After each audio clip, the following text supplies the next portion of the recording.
Hello friends. आज एक important GST update लेके आई हूँ जो रियल स्टेट सेक्टर के लिए काफी बड़ा मैटर है। सुप्रीम कोर्ट ने जॉइंट डेवलपमेंट एग्रीमेंट यानी जेडीए पर जीएसटी रिकवरी पे टेम्पररी स्टे लगा दिया है। सोच के देखो, लैंड ओनर और डेवलपर दोनों के लिए एक छोटी सी जीत है, बट बड़ा सिग्नल भी है फ्यूचर के लिए। अब थोड़ा बैकग्राउंड समझते हैं जिससे पिक्चर क्लियर हो जाए। ये केस है अरहम इंफ्रा डेवलपर्स का, जिन्होंने मुंबई हाई कोर्ट के ऑर्डर को सुप्रीम कोर्ट में चैलेंज किया था। हाई कोर्ट ने कहा था, अगर आपको लगता है कि जीएसटी गलत लगे हैं तो सीजीएसटी एक्ट सेक्शन 107 के अंडर अपील फाइल करो। सिंपल लैंग्वेज में हाई कोर्ट ने कहा कि हर जेडीए के टर्म्स अलग हैं, तो टैक्सेबिलिटी डिसाइड करना एपिलेट अथॉरिटी का काम है, नॉट द हाई कोर्ट। पर अरहम इंफ्रा ने भी बात बिल्कुल सीधी रखी। उन्होंने बोला, जब लैंड ओनर और डेवलपर के बीच कोई एक्चुअल सप्लाई हुई ही नहीं तो जीएसटी कैसे लग सकता है। बस फिर क्या था, ये पॉइंट लेके केस सीधा सुप्रीम कोर्ट पहुंच गया।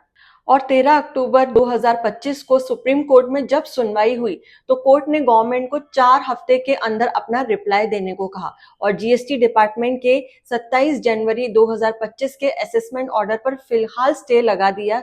इसका मतलब सिंपल है, जब तक केस डिसाइड नहीं होता ना रिकवरी होगी, ना कोई एनफोर्समेंट एक्शन लिया जा सकता है। डेवलपर्स के लिए अभी थोड़ा सा रिलीफ का टाइम है, लेकिन याद रखिए फाइनल डिसीजन अभी आना बाकी है। अब आप सोच रहे होंगे ये जेडीए होता क्या है और इसको लेके इतना कंफ्यूजन क्यों है। सिंपल लैंग्वेज में समझो, लैंड ओनर अपनी जमीन देता है, डेवलपर बिल्डिंग बनाता है और फिर फ्लैट से एरिया शेयर कर लेते हैं। अब सवाल ये है कि क्या ये exchange barter of goods and service माना जाएगा और क्या इस मोमेंट पे जीएसटी लग सकता है। यही बड़ा मुद्दा है। देखा जाए तो सुप्रीम कोर्ट का ये स्टे पूरे रियल स्टेट इंडस्ट्री के लिए एक सिग्नल है कि डिपार्टमेंट को थोड़ा संभल के चलना चाहिए, क्योंकि अगर कोर्ट को ये लगता है कि जेडीए पे सप्लाई क्लैरिटी नहीं है तो फ्यूचर में पॉलिसी और इंटरप्रिटेशन दोनों चेंज हो सकती है। फिलहाल डेवलपर्स के लिए सिचुएशन थोड़ी रिलैक्स्ड है, बट ये कहानी अभी खत्म नहीं हुई, आगे और ट्विस्ट आने वाले हैं। तो दोस्तों, ये केस अभी पेंडिंग है और फाइनल वर्डिक्ट आने के बाद ही क्लियर होगा कि जेडीए को टैक्सेबल सप्लाई माना जाएगा या नहीं। तब तक के लिए स्टे सेफ, स्टे अपडेटेड और जीएसटी ज्ञान के साथ बने रहिए। Thank you.